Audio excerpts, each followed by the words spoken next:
Okay, good afternoon, everyone. Welcome to the Transportation Task Group meeting, October 3rd. It's gorgeous out.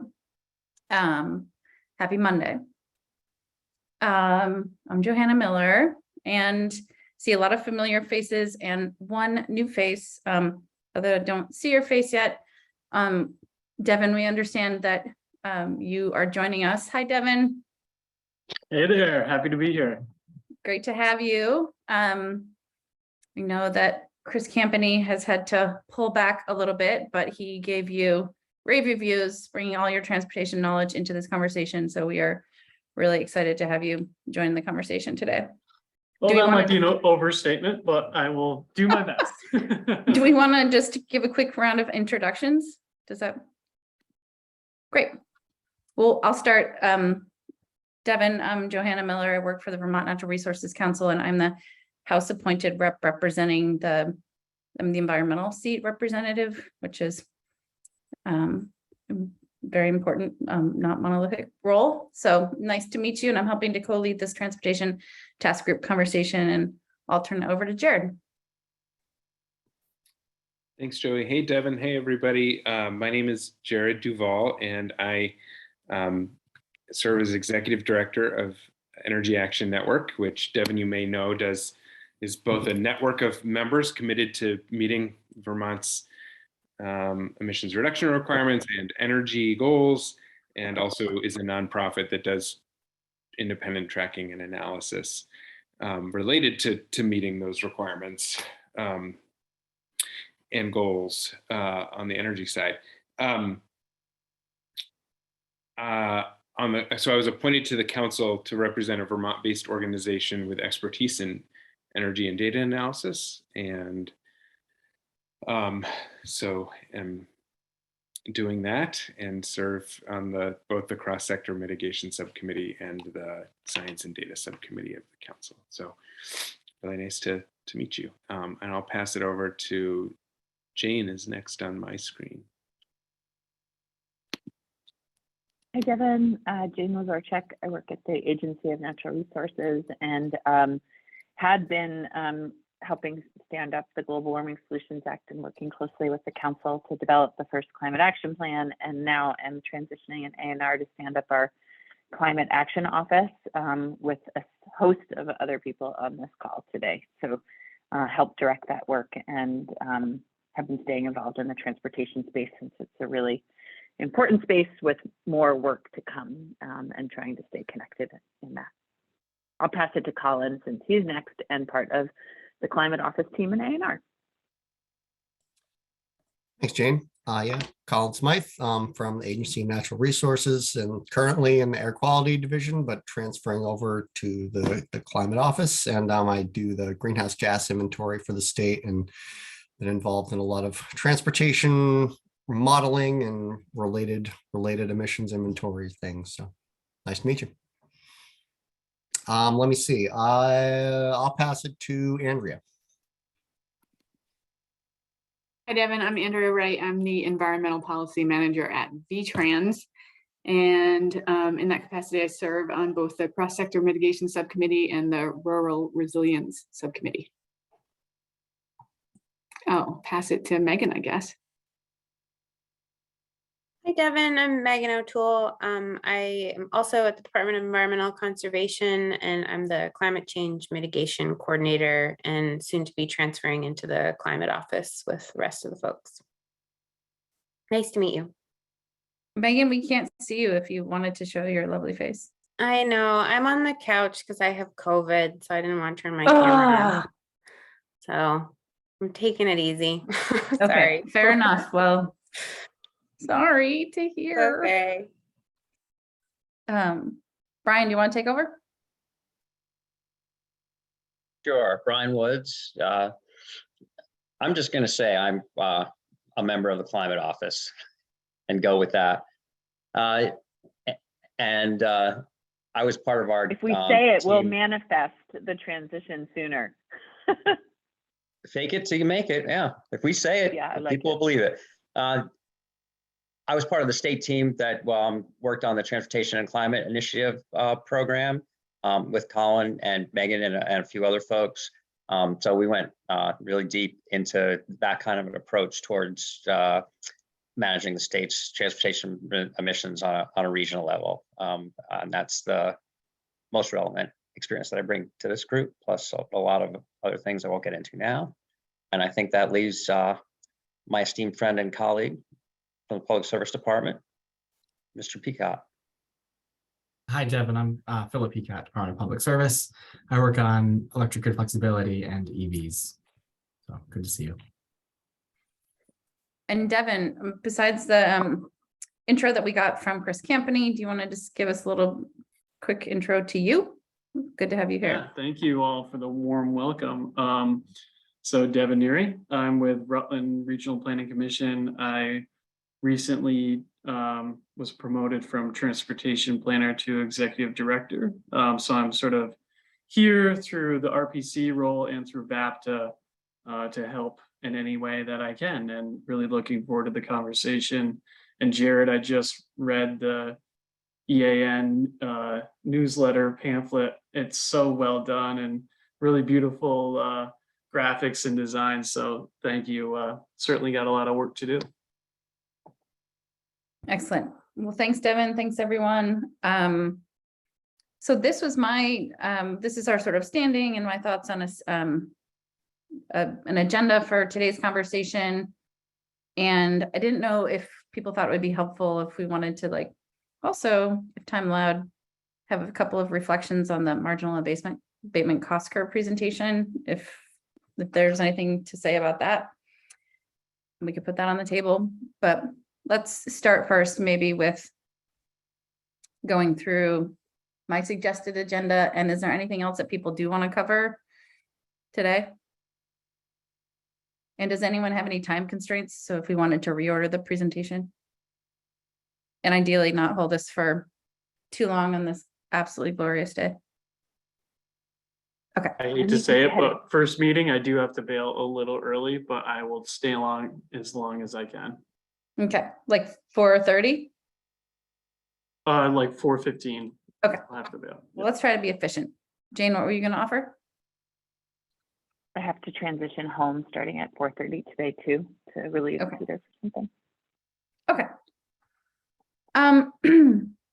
So Devin, I don't know how closely you've been following this, and just to bring everyone again onto the same page, we had worked on a memo, our third memo, and our latest iteration of the memo, sort of outlining our suggested recommendations of this task group, and then got the full support of the cross-sector mitigation task group for a sort of a series of next steps to fill in the gap in the climate action plan and the transportation space, because as Devin, you're probably well aware, Brian just alluded to, our primary recommendation to ensure certain and stepped pollution reduction progress in the transportation space was the Transportation and Climate Initiative. And in late fall, early winter last year, that cratered for a variety of reasons, and it's now sitting on a shelf, potentially waiting to be picked up, but not going anywhere at the moment. So we're in a moment of trying to figure out how do we ensure that we're putting forth some steps that make sure that we meet the binding obligations in state law. And we have a memo that we believe is doing that. Again, cross-sector consensus recommendation to advance that memo. And I think where we are in that moment is at our last Climate Council meeting, Secretary Clauser and Michelle Boomhauer, VTrans, raised some interest in making potential suggested tweaks to the memo, and Secretary Moore was not there, but potentially she would want to offer some input as well.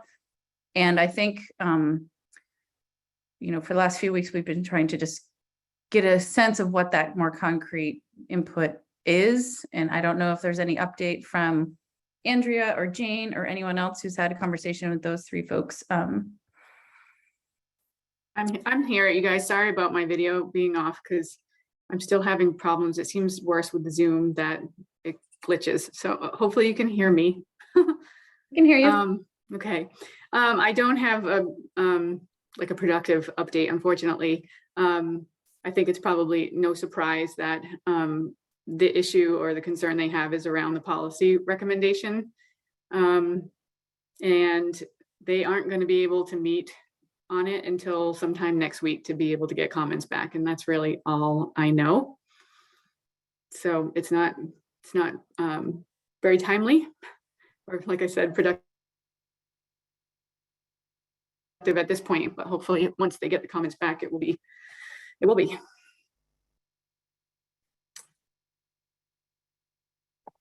Okay, I'm dropping the memo in the chat. I don't know, Jane, do you have anything to add from Secretary Moores?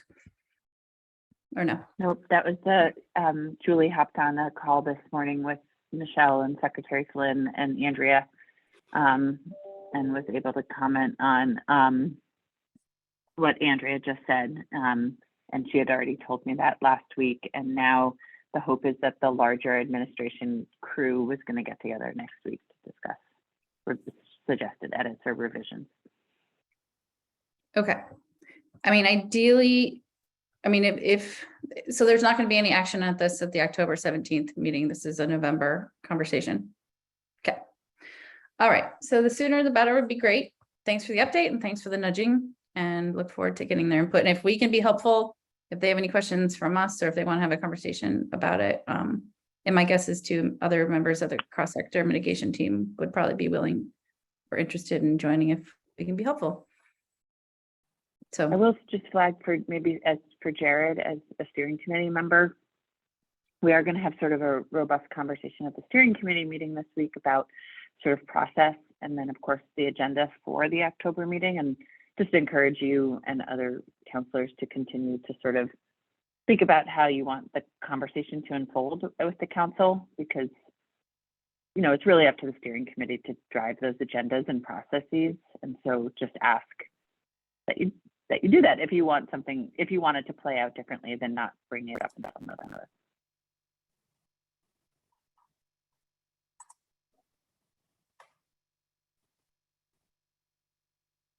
okay. Well, and just before we leave this, he looked like he was going to say something or ask me a clarifying question. Jared. I'm just trying to think out loud. I mean, my sense is that, you know, November was already a pushed back deadline from what was published in the cap, and we had committed to it. So my sense is that, you know, based on the last council meeting when we did this straw poll, you know, there was very strong support for the recommendations, except for a couple of folks. I mean, my sense is we need to vote on it by November to stick to that original timeline.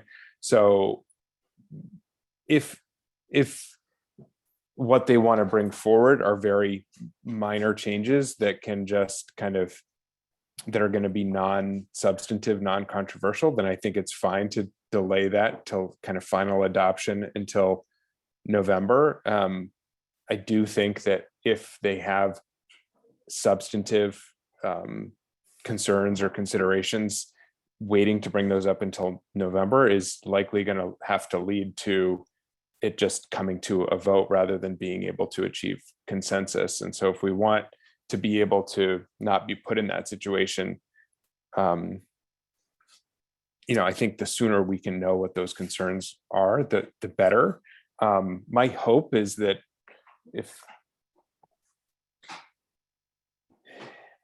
we have this conversation in a kind of substantive, evidence-based way. What I'm hearing when I hear like it's policy concerns, I'm maybe this isn't right, but I'm hearing political concerns. But to me, the policy, the research and analysis that went into this is pretty straightforward, and I haven't heard concerns about that. I've just heard a discomfort with, as TJ called it, a lightning rod, that there actually is a policy recommendation, which I take to be politically inconvenient, but nobody's actually disputing from a research and analysis and substantive perspective. So I don't know what to do with that. I mean, to me, it's if it's just going to be a political issue and we're not going to be focused on the substance of it, then I think it's likely going to line up to we're just going to have to vote on it. If I'm wrong and there is some actual question about the research, the analysis, there's a substantive concern, then let's hear it as soon as possible. I can share that at the steering meeting, but just since we're all here together, and I think that's probably good for Jane, you and Andrea to hear that. I mean, I know that people have busy schedules, but the sooner we can get a sense of like what these actual issues are that they're bringing up, the better. So we know how to deal with them and don't get pushed into a situation in November that's difficult. So I think that's great, Jared. And I think it puts the work on Andrea and I to not only just have the administration or certain folks say that they don't like the policy sentence, but actually, which Julie has asked, put together sort of a counter argument or rationale behind sort of the reasoning, so that there's like substantive debate that can happen, not just the lightning rod debate about whether we agree on this or not and the steps. And so I think the hope and anticipation is those conversations can be unfolding here and at subcommittees ahead of November, so that we can see if there's agreement and consensus between everyone or the people who, like the counselors who need to vote, or if it is just going to be a straight up and down vote with the rationale behind the different arguments by then. So we will do that, and hopefully that group will meet next week, and we'll be able to, at least as a task group, talk about it the following week when we meet again, since we're starting to meet bi-weekly. And just for clarification, and maybe for Devin's sake as well, and when you say policy, we didn't put any particular policy on the table. What we put forward was an acknowledgement that an approach, cap and invest, cap and reduce, regulatory, performance-based measure would be required to get to the legal requirements, which is what I also heard our consultants say on Thursday at cross sector. So I'm just curious if you can put a finer point on what the policy discrepancy is. Is it just the acknowledgement that we need a tool like that? Because again, we haven't chosen Transportation Climate Initiative, Yeah. Western Climate Initiative. Okay, Hands I down. just want to, for Devin's sake, Yeah. there's a difference of an opinion about whether or not we need something like we have in the electric sector, like a renewable energy standard that requires stepped in certain progress, or if we're just gonna hope and anticipate, and unless, and or other strategies that that folks may have that I would very much welcome hearing about. So do you think, Andrea and Jane, that we could placeholder having a conversation with them at our October 17th meeting? You'd like them to join the meeting, or just make sure that Andrea and I have the full picture for that?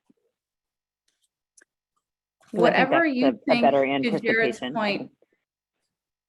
Sorry, I didn't mean to interrupt you. I think we can very clearly plan to bring forward the argument against whatever they don't like in the memo currently, and frame that up with you both in 2 weeks, so we can discuss that. Okay, because I'm thinking this is the sticking point sentence that people are concerned about. That Yes. But I guess I heard it from our consultants last week. Then they gave the MAC curve presentation. They're like, this is what we need. This is what it will take to add up to get there. But ultimately, you're going to need policies to drive it. So I would be interested in learning more and understanding that discrepancy, and ideally, whether through you, or certainly the invitation would be open to have Secretary Clauser, Secretary Moore, Michelle, whomever, Secretary Flynn join on the 17th. But otherwise, we'll defer to and lean into you guys to bring forward their concrete recommendations and their concerns. Yeah, I think we should be able to do that on the 17th. Excellent. Okay. Jared, you have. And I think that there's two different categories of feedback, and I'm happy to just share how I would react to those different categories. And So on the one hand is a different policy recommendation that could be independently, transparently assessed as to whether it could confidently reduce emissions in line with the legal requirements. That is not, I haven't heard anything. I haven't heard any other policy idea other than the ones that we've put on the table. What I have heard is not an argument that we will confidently meet the emissions reduction requirements with business as usual or with some other policy. It's an argument that we don't need to meet the requirements, that we can be years late, or that really only 2050 matters and 2030 doesn't matter. I'm paraphrasing, but these are the public comments of Secretary Moore. And so if it's that latter, I think that's, I'm certainly going to receive that as an argument that doesn't follow the law of the Global Warming Solutions Act. And so it doesn't change anything, and we'll likely just have to come to a vote. But if it's a substantive question about policy options to achieve the requirements, that's a different category. And I would be interested in that conversation, especially if folks in the administration have figured out a way that no other state or country has yet figured out to actually confidently reduce I emissions. sense zero sarcasm in your voice there, Jared. Zero. It sounded very, Hey, I am always open to, I think we all need to be humble and open-minded. I'm not going to presume, but from what I've seen from public comments, this seems to be much more of a political gambit than one that it's actually a policy or analysis disagreement in terms of what is necessary to meet the requirements. okay. Moving forward, so we'll look forward to seeing those guys or hearing from you all on the 17th. And in the meantime, if you get any input or insight in between, I think it would always be helpful as we continue to set up to continue this work, to hear that sooner rather than later. Moving on, so advanced clean cars, advanced clean trucks. I don't know if Megan, you'd be prepared to provide an overview, but I would just start with saying great work, 6 public hearings, a lot of engagement, more engagement to do, a lot of good input, questions, concerns. So Megan, tell us a little bit more about where that stands. Thanks, Joey. Yeah, so our public comment period closed on Friday, the 30th. And we received a lot of great comments. And we're working on reviewing those and kind of tallying number in favor, number opposed, comments obviously that are more nuanced and have specific concerns or specific areas where the rule is supported. So we're doing that. Our timeline is still to file the final proposed rule, which is the next part of the rulemaking process with LCAR, no later than November 1st. So I anticipate we will meet that timeline. I don't think that it's, we received a lot of comments, but a lot that were speaking to the same issues. So we're planning on providing a responsiveness summary that generally responds to the comments binned by their subject matter. So I think that will be fairly straightforward. I'll just note that as far as I can tell so far, and not having read every single word of every comment, but generally understanding who the commenters are, we did not receive a single comment from an auto manufacturer opposed to the rule. We received several comments from the fossil fuel industry opposed to the rule, but not an auto manufacturer. And we did receive some supporting comments from folks like Rivian and Tesla and other folks that are currently manufacturing EVs for sale. So that's kind of where we are. And I'm happy to share any comments that folks might want to see. Obviously, it's public record. We will make everything available once we kind of finish combing through everything, and obviously we'll make the responsiveness summary available as well. But Again, that's where we are. Yeah, go ahead. Sorry, I was just wondering if you could remind us the timeline of when you anticipate the responsiveness summary will be ready. So we will file that with our final proposed rule, which we need to get to LCAR no later than November 1st. So that's when it will be available to the public. And in terms of LCAR, I know that that committee has already started asking questions about the rule and having discussion about the proposed rule. So I'm curious if folks have anything they want to report related to outreach to members of that committee, or anything else to share about that. Otherwise, we are just preparing for a very robust discussion with that committee. And I'll also note that we're doing some updated analysis to our technical support document in response to comments that we received. And then we are also hopefully going to add some more economic analysis that reflect some local Vermont data as well. So that will, I think, be helpful. Megan, one other just scheduling question. So I have a sense of the timeline, and so others do as well, although others probably already know it, and I'm just catching up. In terms of when those meetings with LCAR happen, what is the next one? So Sorry. if we file on November 1st, we would be allowed to be scheduled for their November 17th hearing.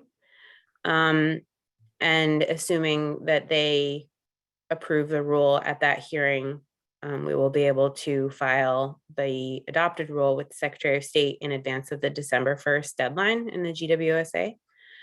LCAR does have the ability to table a rule and invite an agency to come back at a subsequent hearing. And if they did that, their next scheduled hearing after November 17th is on December 1st. And then it's on December 15th following that if they wanted to have us back again. So we have a few opportunities before at least the end of the year, which, as folks know, is the model year lead time deadline that we're concerned about. So there's two timelines. There's the GWSA deadline, which is December 1st, and then there's the model year lead timeline, which is December 31st. Is there any reason to think that they wouldn't take it up at November 17th, or will you not know until the responsiveness summary and the final proposed rule is filed? I hope that they would take it up. It's a matter of whether or not they're able to reach a decision at the November 17th hearing. Obviously, we hope that, you know, we provide enough information that they can review in advance so that they feel comfortable with that. But I know that it is, it's not atypical for LCAR to extend discussion of a rule beyond the initial hearing. So that could be a possibility. But if for some reason we're able to prepare the final proposed rule prior to November 1st, we could maybe be scheduled sooner, but I'm not super hopeful that we would meet that timeline. There's a lot of work to do before November 1st. Mm-hmm. A couple of different things and thoughts, which is, I understand that their Ledge Council has been giving them some good legal assessment of the rules. So I think that'll be really helpful for LCAR members and in general.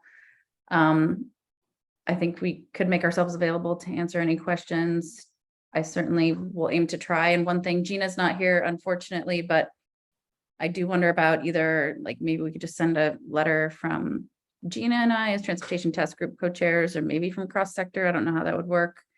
Just to LCAR articulating the role of advanced clean cars, advanced clean trucks in the climate action plan, its role in reducing emissions across the board, but in the transportation sector in particular, and the importance of the timeline, and just offer to be resources to the degree there was interest in beyond what you are already providing ANR team, which is a lot, and VTrans team.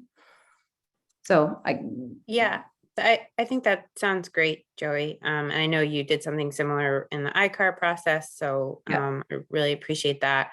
And we've been working pretty closely with Anthea and Ellen related to the research and responses that they've been providing to the committee, which has been super helpful, obviously, to understand, you know, what questions they're getting as ledge counsel for the committee, and to be able to help, you know, provide them with information that will be useful. So I assume we'll continue that conversation with Anthea and others.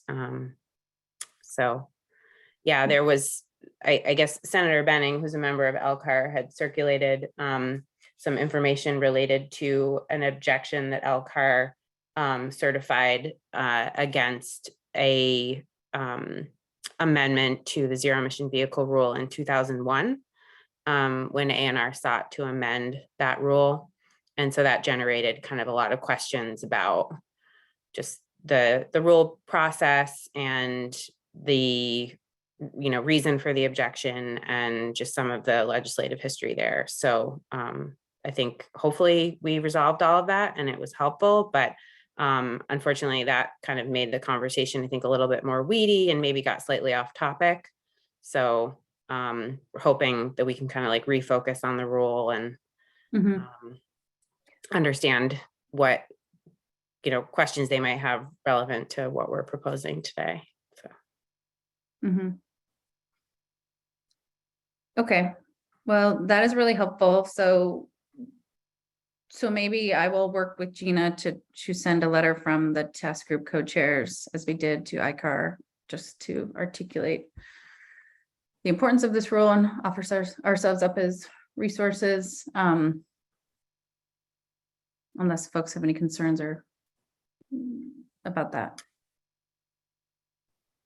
I think that sounds great. And if you have an opportunity to do outreach to LCAR members specifically as well, I think that's helpful. Yes, indeed. And I mean, just as a reminder, so it was really helpful to hear your update, Megan, and it is absolutely not surprising to me that you didn't get any opposition from the manufacturers, and in fact, a lot of support and enthusiasm. And one of the reasons I think, and it's important to underscore for LCAR members and in general, is Vermont's a really small state, and this rule obligates our manufacturers to deliver to our small rural state cleaner vehicles. And I just don't want to see Vermonters get left behind and as this transition ramps. So, okay. Is there anything Thanks, else? Joey. Yep. Nope, So I'll do thank that. I will work with Gina to do that. Okay. Sorry, Joey, one more thing. I just want to also just remind folks that LCAR does allow folks to request to come to the hearing and testify as a witness. You can register to be part of the hearing in that way.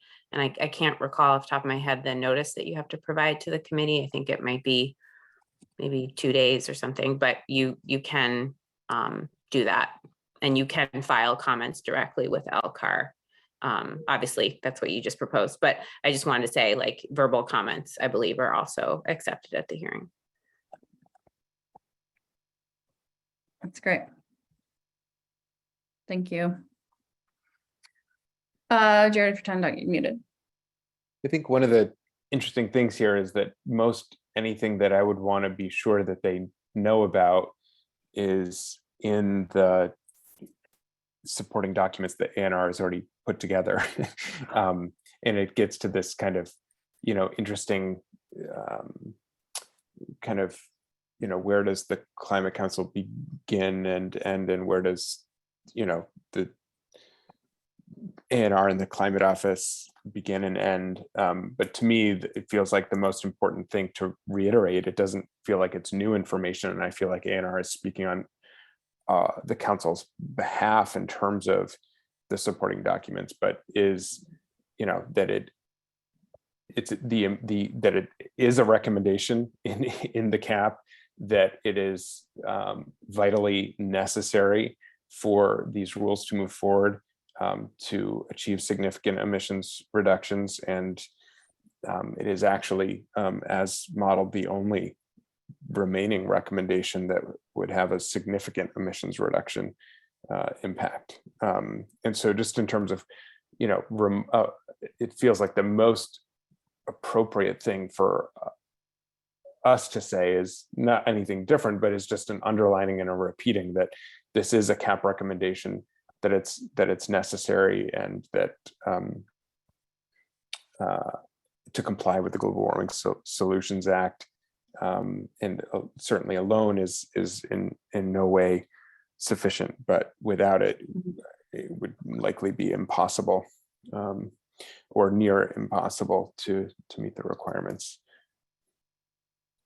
Well, Jared, I highly recommend you submit your own letter as wearing the representative hat that you wear, and your by day hat as a complimentary. I can't do it my by day hat because we don't do any lobbying or commenting on, but I could do it as a counselor, or sign my name to a council letter as a counselor.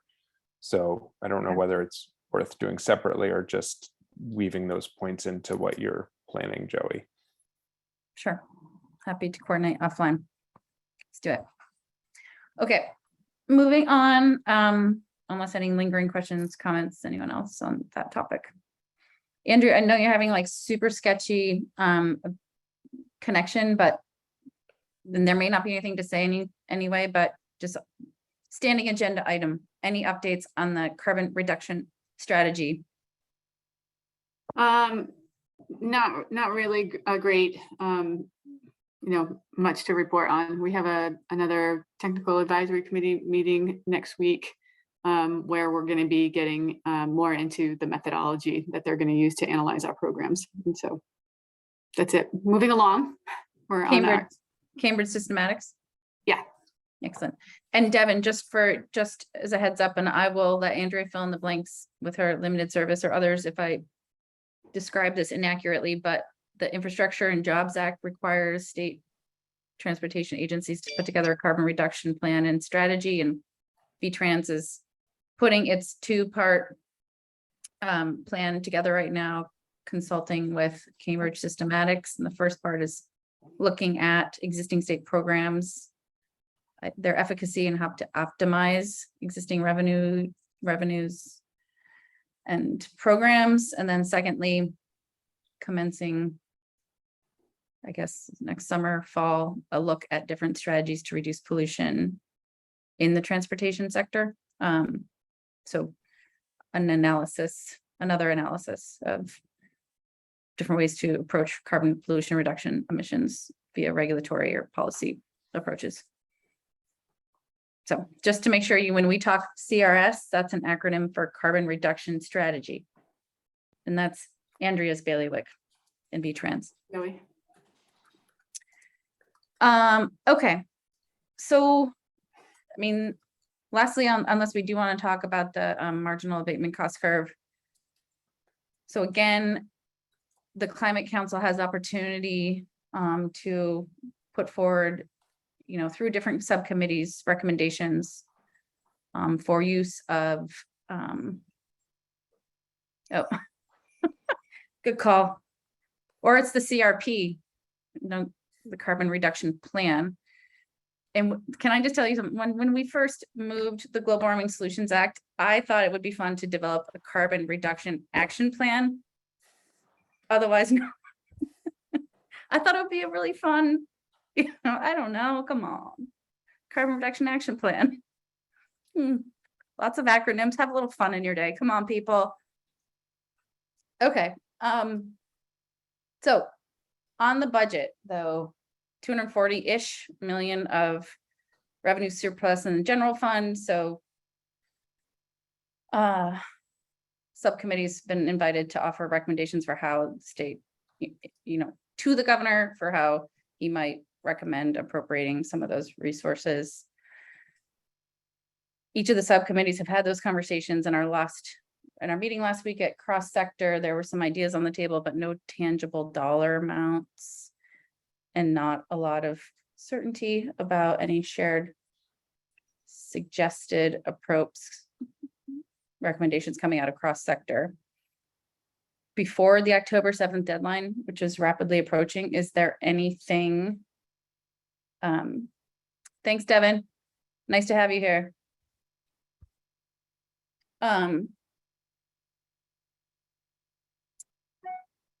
Is there anything that we want to put forward for cross sector potentially to consider? I think there's. Are we just gonna let this? I mean,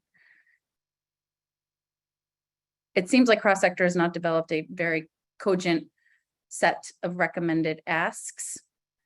In part because at least for me, I'm feeling a little bit unclear about, well, there's a lot swirling and lots of different studies and a lot of different things happening. And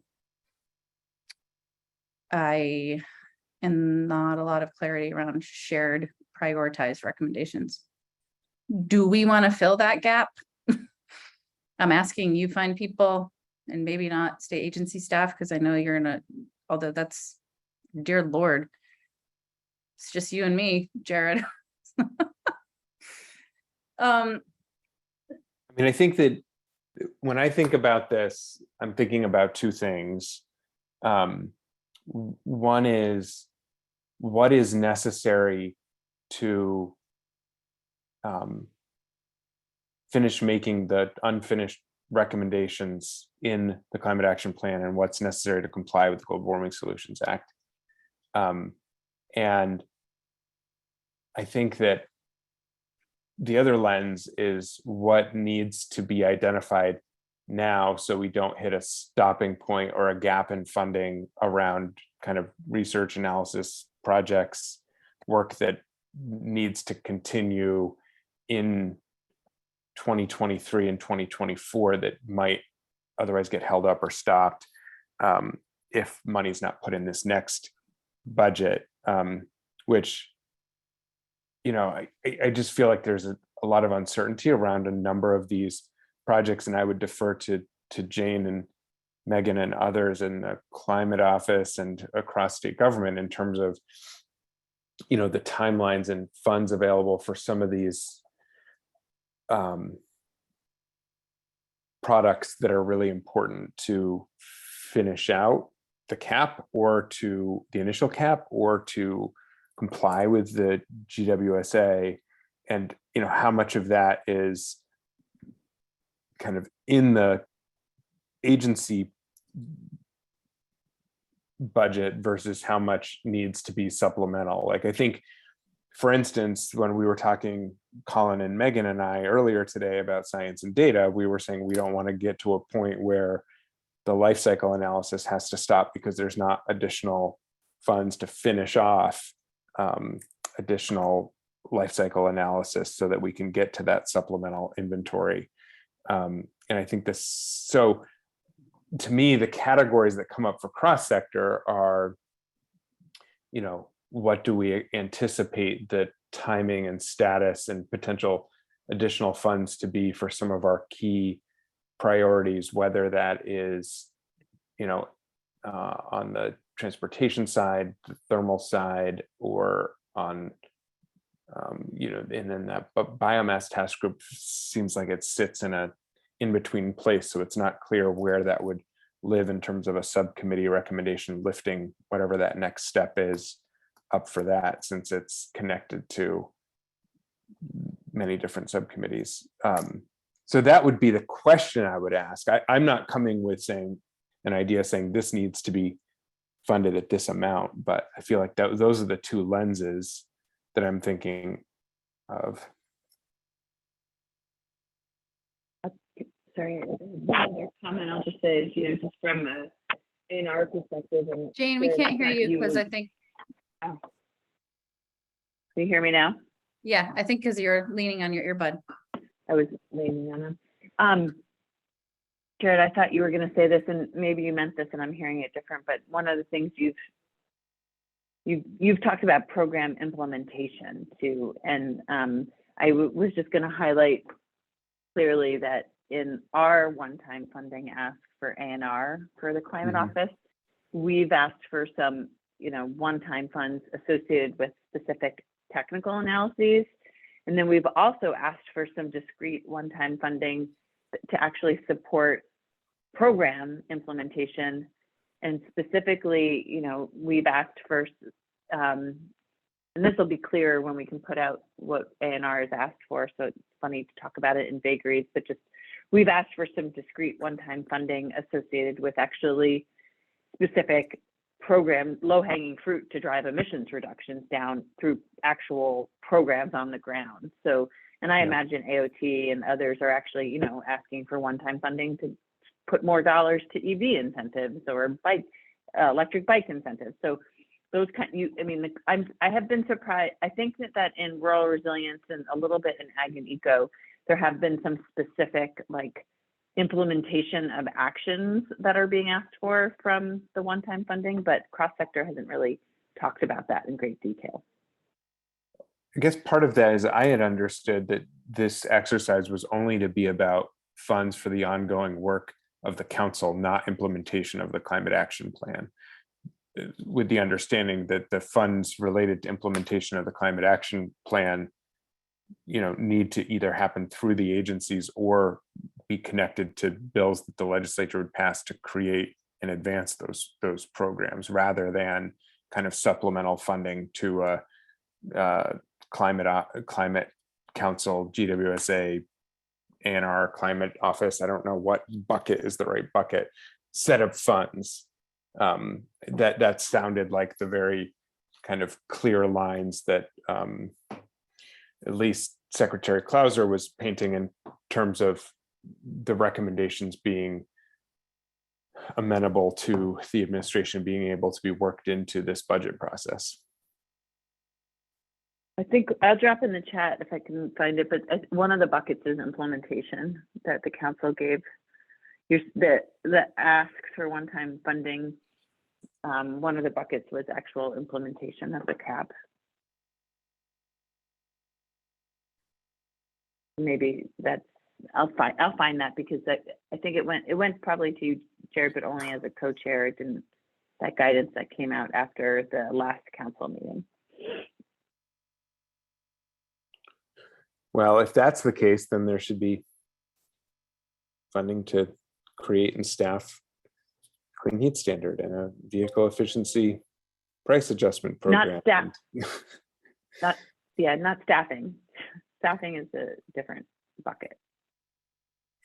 Yeah, I guess what I'm hearing in Jared's point is it's hard to implement without staffing. You can implement we one of the one-time funding things we've asked for is implementation for a mitigation program that we would actually grant out likely to a nonprofit or another to actually put on the ground, because they already have programs that they can leverage to do that. So it's really about state. If you're trying to build state staff, that's a challenge. But if there are state staff who either have capacity or already have programs that the money could fold into, or if there's ways to drive that money out to other partners to actually put on the ground, even better. Yeah, I'm just thinking that a number of those that were policy or regulatory recommendations will have to have oversight from the relevant body. So for instance, in the Clean Heat Bill, there were positions related to the PUC and the PSD that were in there. I think the same would have to be the case. Although there's been enough, on a vehicle efficiency price adjustment program, which was a recommendation in the cap that has not been picked up. I think the assumption would be that would be within VTrans, but perhaps it would happen through a consultant, like has happened with a lot of the other incentive programs. I don't know. But That's like the funding for the administrative overhead of a program, not the funding to deliver through a programmatic measure. Is sort of what you're speaking to there. Is that feel like a distinction to you? I mean, Those are I think a programs. lot of these Yeah. policies and regulations, in order to be implemented, need people, whether they are state staff or whether they're paid contractors. To me, it's either people to implement and support a program, or it's people to do Mhm. research, or it's funds for incentives or physical. Well, that's where it's like, I mean, it either is either people to do it, the outreach, the engagement, the program research and design, or it's just straight up expanding dollars in existing programs. And I hear you in terms of one-time dollars being a challenge to deploy, to build state staff. But that's where I think it's been a little bit of a struggle for me in terms of an exercise of like, what are like very focused one-time pieces of work that would add value and continue forward momentum, without relying on like, just the existing capacity of the council network, knowing that the administration through the climate office is doing other things. So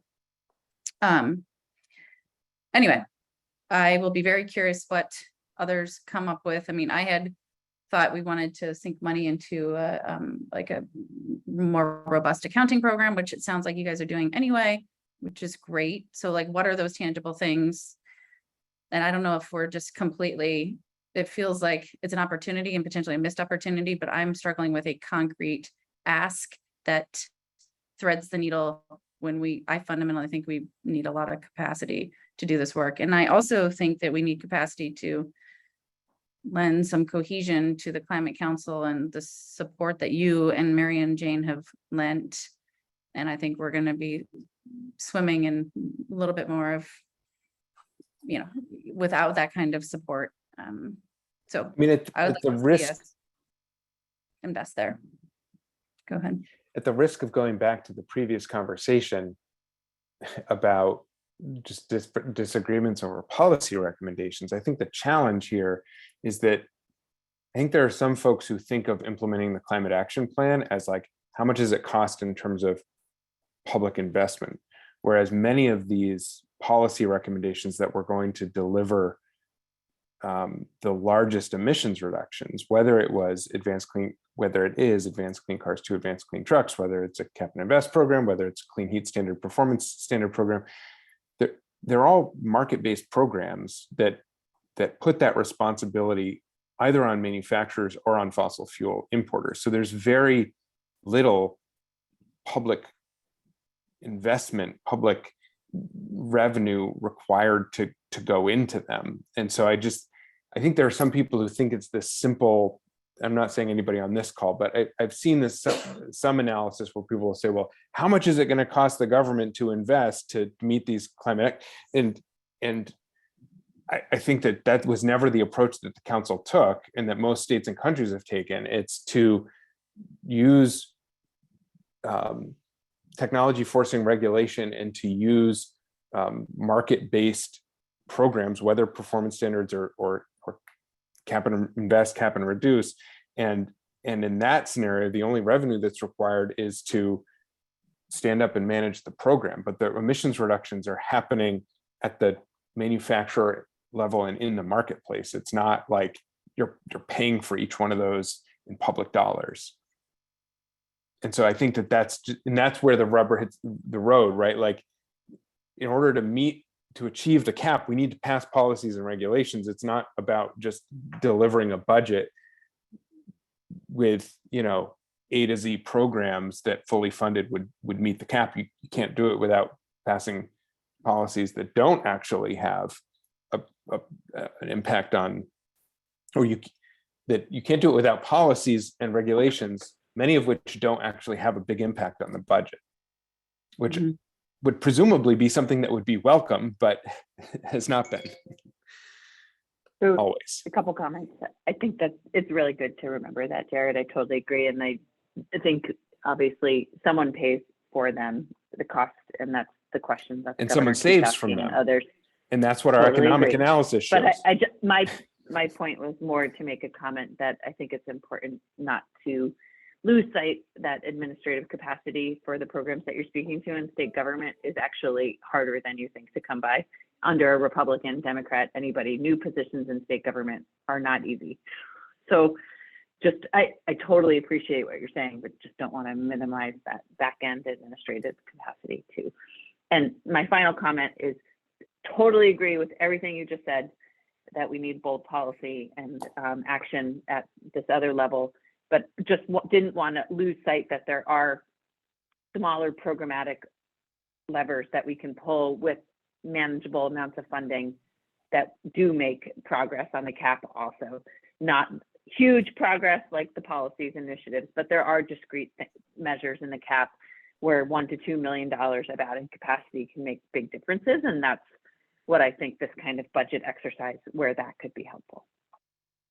So 2 questions, Jane. I know you got to go and maybe others do as well, but do we have a sense, do you know, have you heard from the secretary or secretaries about the governor's interest in these recommendations and like how, like, is there like $5 million for us to collectively recommend as a council? Or I know there's no number, but it's not, I mean, it feels like there's 240 out there for a lot of like really important state needs. So climate is one of those things, but it's so is housing and opioid and education and everything else.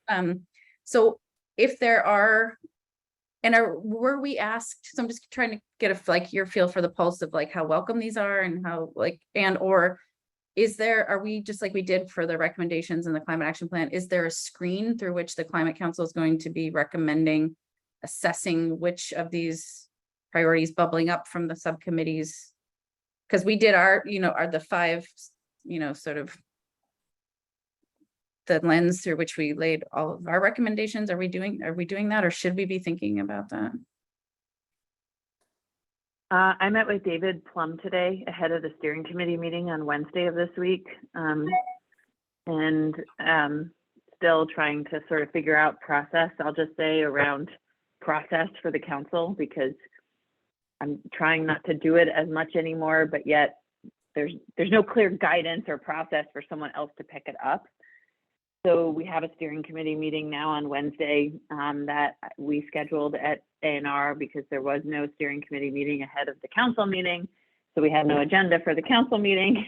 So David and I talked today and talked specifically about what you're getting at, Joey, like, what are we asking of the council when all the subcommittees bring forward recommendations in 2 weeks to the council? What's the council going to do with that? Is the council going to just say, great, all sound good, like, and forward it on to the governor and legislature? Or is the council going to somehow set parameters or prioritization? That's not something the council has done yet really very effectively. And so I think it's okay if it's like a pick list and it's sent to the governor and then it's sent to the legislature and they all see the priorities and then pick their favorites. But obviously it would be more effective if there was some sidebars and conditions that made it clearer what was being asked, and then it could be a consensus suite of these are all the next set of priorities to use this extra funding on.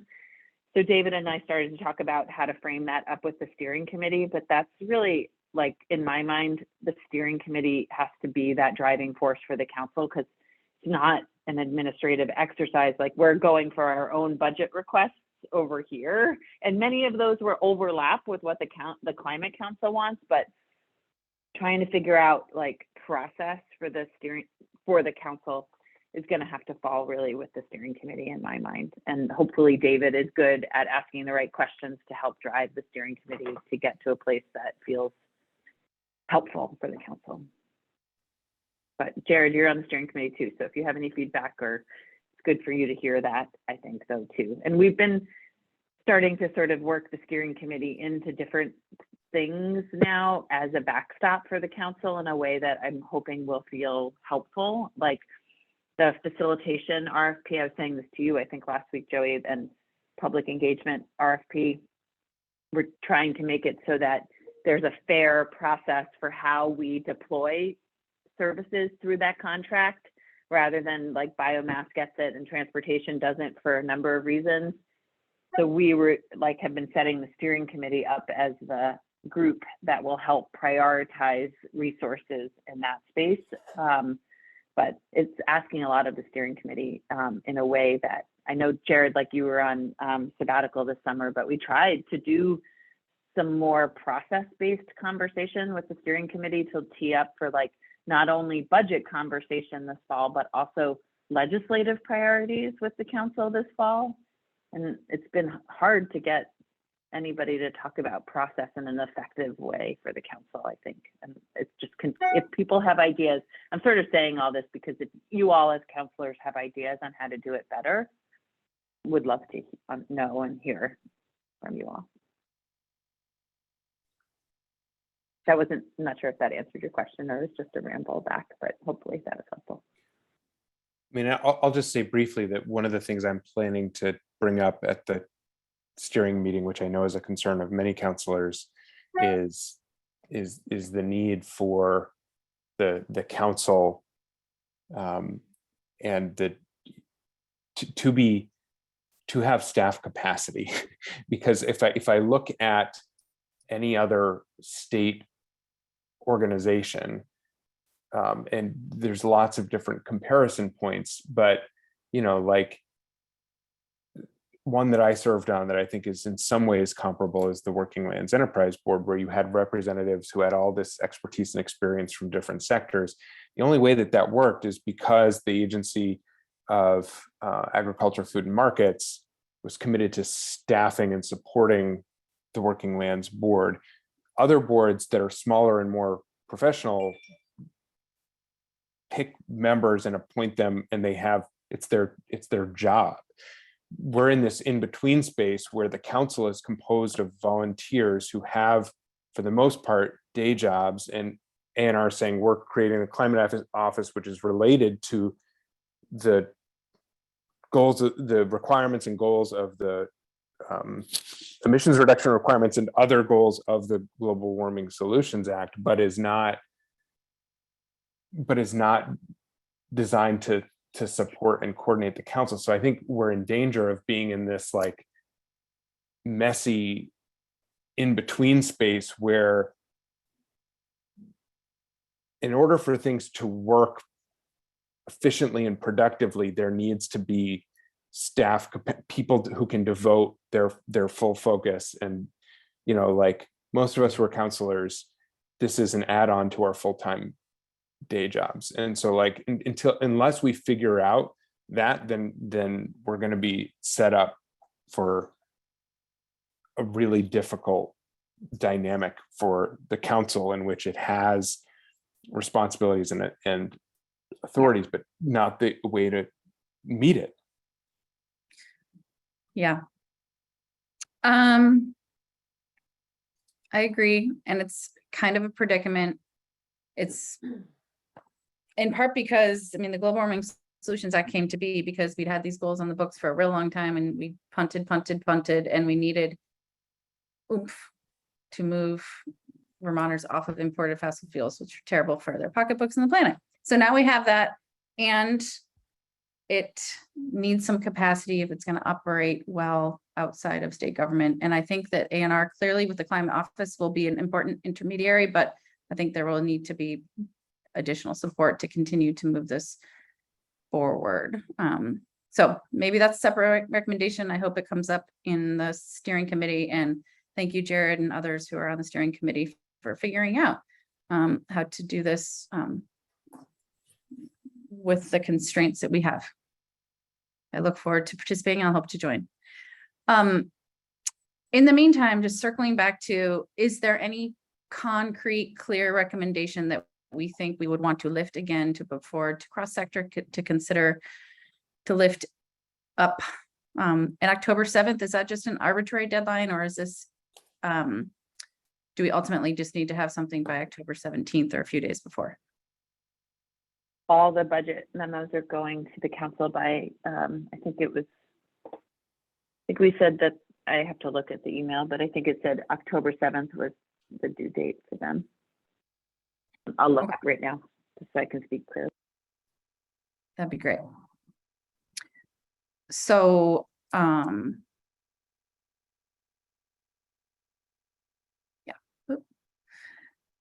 okay. Is anything besides capacity, and is there anything else that anybody wants to put on the table?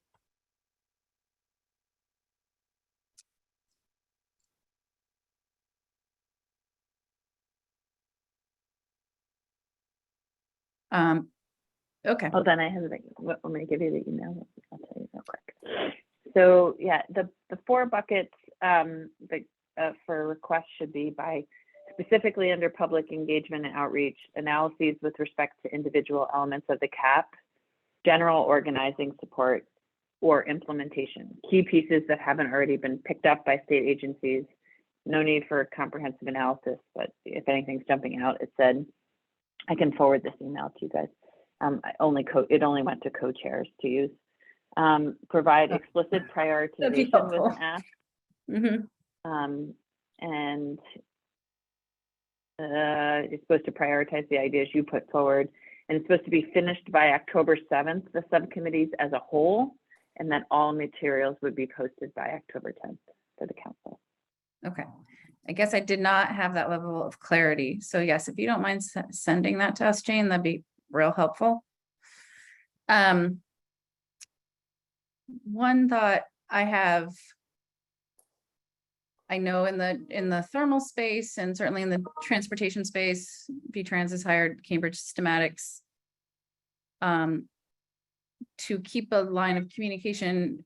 It may be helpful to see if we could ask for funding support to have council members have a more direct conduit to our consultants to better understand. I know because you're meeting with our consultants, that's directly impacting this work. It may be helpful in both of those spaces, since we're going back to the drawing board on asking the question of what tools we should use. That may be helpful. It's one thought. Okay. Well, it's 4:42. You had to leave at 4:30, Jane. Go pick up your poor children standing on the side of the road. Doesn't feel like we're going to have a lot of clarity in this moment. And I'm going to loop back with our co-chairs, because once I look at what you sent, I think that has a level of detail that I had yet to hear. So that will be helpful to understand. Sorry, I'm not sure why the co-chairs haven't. I know Jared and Megan have been using it with science and data, and TJ and Richard have shared it, but more piecemeal, maybe not so clearly. Sorry. I mean, I don't want to blame them. They're incredibly busy and I think they're doing important work. So, but I would imagine that it would have been helpful to have seen that to frame a conversation in a more focused way. Okay. All right. Anything else? Jared? Nope. No? Okay. Good. All right, team. Megan, heal up. Yeah, hope you feel better, Megan. It's Thank like you, guys. resurging. I can't tell you, there's so many people I know now that have it again. Here we go. Yeah, I never got it earlier, so this is my first go around. And after 9 days, I'm now starting to take it seriously because I'm done. Yeah. Well, heal up. Garlic and elderberry, the world's All right, will do. for eternity. Garlic and elderberry. Thanks, Joey. All right. Thanks, everyone. Take care. Bye. See ya. Well,